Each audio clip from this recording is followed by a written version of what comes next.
আসসালামু আলাইকুম রহমতুল্লাহ। এক ভাই জানতে চেয়েছেন সালাতুত তসবিহ নামাজের গুরুত্ব এবং তা পড়ার নিয়ম। রাসূল আকরাম সাল্লাল্লাহু আলাইহি সাল্লাম এই সালাতুত তসবিহ নামাজের ব্যাপারে বলেছেন, তার চাচা আব্বাস রাদিয়াল্লাহু তাআলা আনহুকে তিনি শিক্ষা দিয়েছেন যে যদি আপনি এটা আদায় করতে পারেন তাহলে আপনার অতীতের গুনাহ, ভবিষ্যতের গুনাহ, ছোট গুনাহ, বড় গুনাহ, প্রকাশ্য গুনাহ, গোপন গুনাহ, ইচ্ছাকৃত গুনাহ এবং অনিচ্ছাকৃত গুনাহ সকল গুনাহ মাফ হবে। এই হাদিস থেকে প্রতীয়মান হয় যে ব্যক্তি এই সালাতুত তসবিহ নামাজ আদায় করবে অবশ্যই সে ব্যক্তির জীবনের সকল গুনাহই মাফ হয়ে যাবে। সুনানে আবি দাউদ হাদিস শরীফ নাম্বার 1297। এই নামাজটি পড়ার নিয়ম হচ্ছে 4 রাকাত বিশিষ্ট নামাজের নিয়ত করে প্রথম রাকাতে সানা শেষ করে সূরা ফাতিহা এবং অন্য সূরা শেষ করে 15 বার এই তাসবিহ পাঠ করতে হবে। সুবহানাল্লাহি আলহামদুলিল্লাহি ওয়ালা ইলাহা ইল্লাল্লাহু আল্লাহু আকবার। এই তসবিহ 15 বার পাঠ করবেন। তারপরে রুকুত যাবেন, রুকুত তসবিহ শেষ করে রুকুতে 10 বার পাঠ করতে হবে এই দোয়াটি বা এই তসবিহটি, সুবহানাল্লাহি আলহামদুলিল্লাহি ওয়ালা ইলাহা ইল্লাল্লাহু আল্লাহু আকবার। রুকুত থেকে উঠে সোজা হয়ে দাঁড়িয়ে তখন আবার 10 বার পাঠ করতে হবে।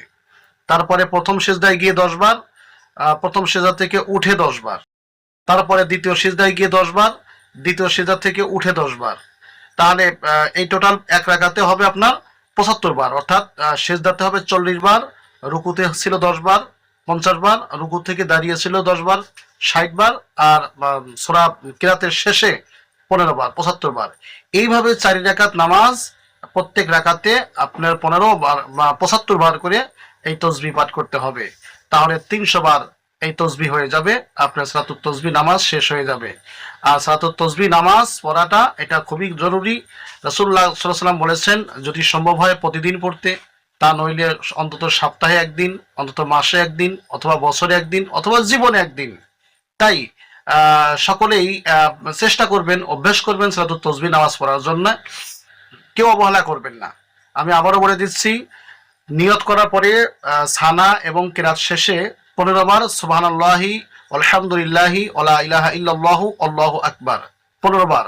রুকুতে গিয়ে 10 বার, রুকুতে গিয়ে 10 বার, রুকু থেকে দাঁড়িয়ে 10 বার, প্রথম সিজদায় গিয়ে 10 বার, সিজদা থেকে মাথা উঠিয়ে 10 বার, আবার দ্বিতীয় সিজদায় গিয়ে 10 বার, দ্বিতীয় সিজদা থেকে মাথা উঠিয়ে 10 বার। তাহলে এই টোটাল এক রাকাত হবে 75 বার। এইভাবে 4 রাকাত নামাজ শেষ করবেন, 300 বার তসবিহ হবে। তাহলে আশা করি ইনশাআল্লাহ আল্লাহ পাক আপনার জীবনের সকল গুনাহ মাফ করে দিবেন।